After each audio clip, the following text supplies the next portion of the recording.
For Global Business Update, Michael Wilson joins us now from London. Good morning, Michael. Good morning. The markets in Asia Pacific once again mixed, but lots of things to think about this morning.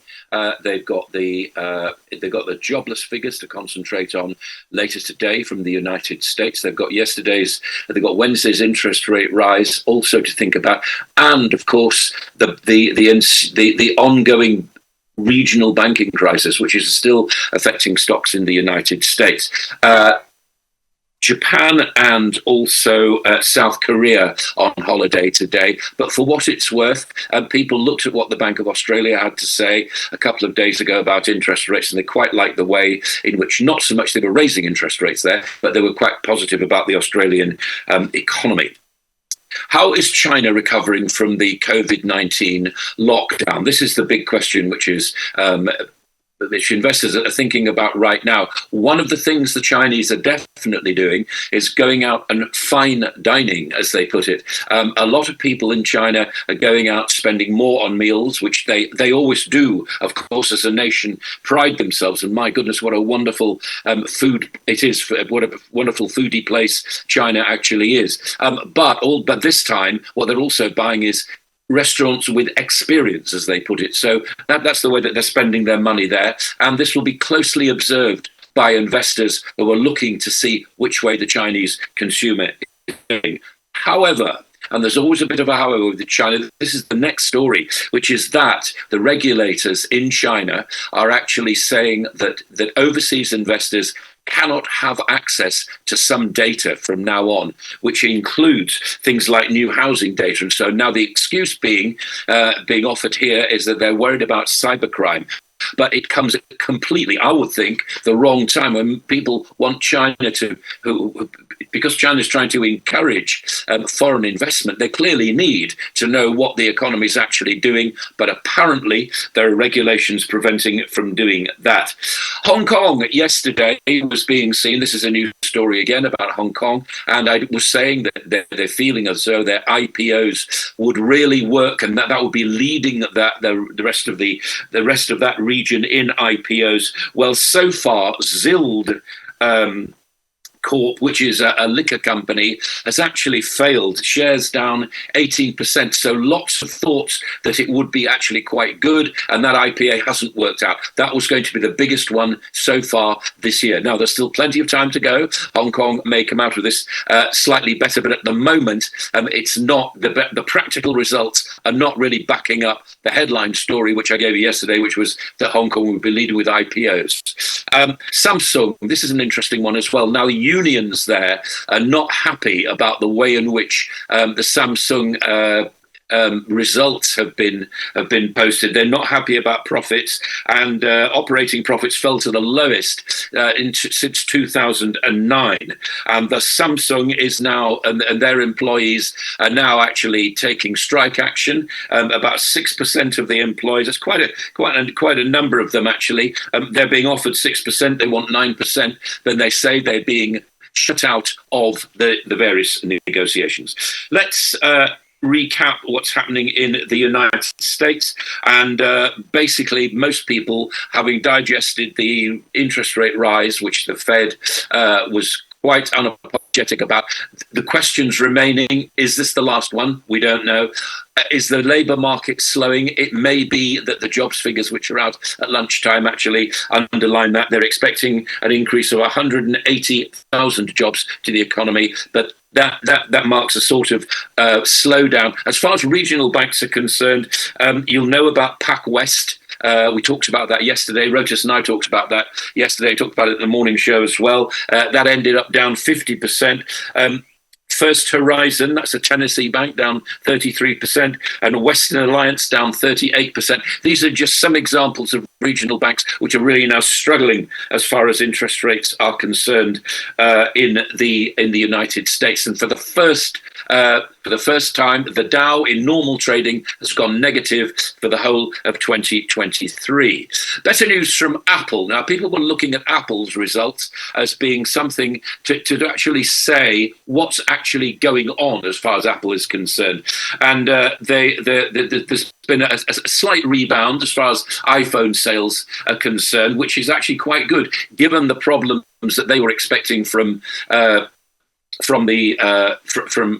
market, and also the supply chain problems, and iPhone City, of course, Foxconn in China, actually caught with a COVID lockdown. But Apple actually doing reasonably well, and they're fighting the pandemic, the results of the pandemic, and a chip shortage. But nevertheless, selling fewer iMacs, selling fewer iPads, but iPhones are keeping it going. The ECB, just let me recap that very briefly for you, because we have been talking about interest rates. They raised no big surprises yesterday. They raised their prices. They raised the interest rate by 0.25%. The question is, are they going to continue doing that? Because they have been a bit on the back foot as far as interest rate rises and other central banks are concerned. They haven't raised as much. Is there still to come? People think there probably is. In the UK, I'll get on to the local elections in a second, but there's been a flood of government bonds. We call them gilts in the UK, and the implication of that is that now the yield on them is higher than US Treasuries, and therefore interest rates are going to keep rising in the United Kingdom. Another 0.5% rise, very likely from the Bank of England. As far as house building is concerned, a lot of companies like Persimmon, Taylor Wimpey, and Barratt are also saying that their pre-sales are very, very good indeed. And then Nationwide, which is one of the mutual building societies in the UK, always comes out with a housing survey, and they show the first rise last month in house prices. Ed Sheeran has won his copyright battle with a song called "Let's Get It On," and he's won that against Marvin Gaye, who was saying that Ed had actually copied some of his songs. I have to say, as a not very good musician, but as an enthusiastic one, copying is really what everybody's told to do. I know that it gets in the way of copyright sometimes, but the way that you learn things is to copy what the jazz greats and the pop greats, if you like, did all those years ago. Everybody does it. Again, this is something which is keeping the lawyers happy, probably more than anybody else. We were talking about the local elections. Yes, the Conservatives took a pounding in local elections, just as expected. Will this be a proxy for the general election, which is coming on in about 18 months' time? Who knows? I mean, that's the big question. Again, all the results are not yet in, so there's still a way to go as far as that's concerned. UK Virgin Mobile O2 is accusing its rivals of cheating customers, i.e. not telling customers when they need to be when they need to be renegotiating their contract, and whether or not they're still paying for the phone, the little mobile phone, as part of that contract or not. Unsurprisingly, EE and Vodafone have said that this is all misleading, and they're not misleading their customers. But that's a battle which I think is worth noting. Oil, weak price. Oil, the price gradually falling. Weak demand. I mean, what can I say? You know what the story is. Nothing's really helping it right now until people have a clear idea of where major economies like the US are going. I think that's the way it's going to go. And by contrast, gold, of course, maintaining its glister basically because it's a safe haven. That is the global view this morning. All right, thank you so much. Good story about Marvin Gaye, but it wasn't Marvin Gaye that sued. It was probably somebody suing on behalf of Marvin Gaye's estate. Marvin Gaye is really long gone. And the hypocrisy on the part of China that says they will not release real estate figures and housing numbers, only to think that their own TikTok company has been hacking into a journalist's TikTok account in the UK. But the big question for you this morning will be, what is the exposure of UK banks to the gilt market?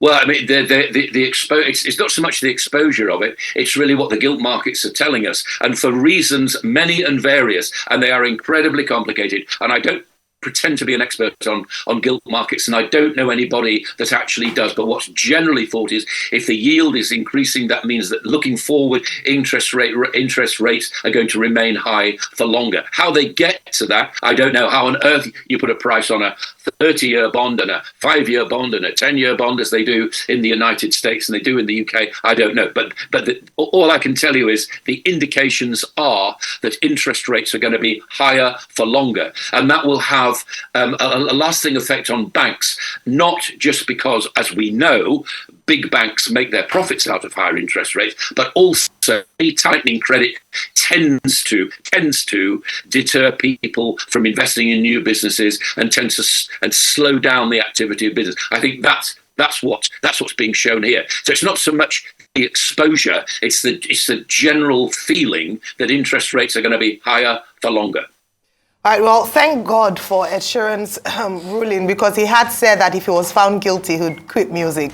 So perhaps it was an incentive for them not to rule against him. And by the way, it was Ed Townsend, Ed Townsend's heirs, who co-wrote the song with Marvin Gaye, who sued Ed Sheeran.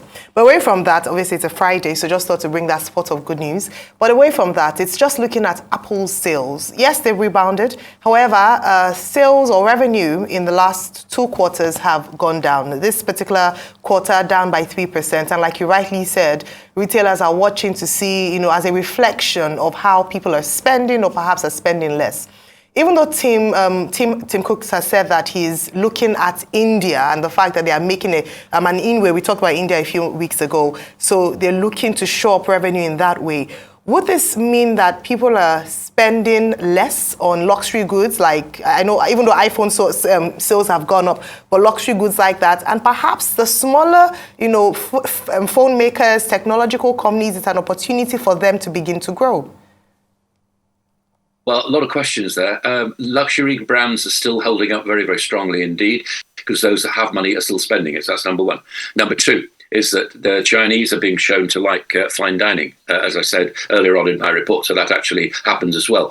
Apple has opened 2 big consumer stores in India. It's expected that India will be the growing thing. What you have to do, as I understand it, if you're an international manufacturer like Apple, what you need to do is actually base is to base your manufacturing fairly sensibly. And what they're doing is they're moving a lot of that to Vietnam, and they're moving a lot of that to Vietnam. They're also moving a lot of that to India as well. So I think this is just what you're seeing here is a general move to broaden the base of manufacturing. The investors are buying that. That was the worry about Apple. The investors have bought whatever Tim Cook actually says. Yes, more people are buying iPhones, fewer people are buying iMacs and iPads, but things can change. Are they still trying to navigate between the COVID slowdown, regulation, and also supply chain problems and the chip shortage? Yes, of course they are. But I think these results, if you take them on face value, show that Apple is trying to navigate those rather treacherous waters and seems to be doing reasonably okay, if the investors are wise, and I think they probably are. Well, Michael, SVP, First Republic, PacWest, and all these other banks that you've talked about, it's the banking crisis, the chaos in the banking sector, the regional banks in the US, is it now a self-fulfilling prophecy? Or is driven more, the crisis is driven more by fears, psychology, rather than the fundamentals?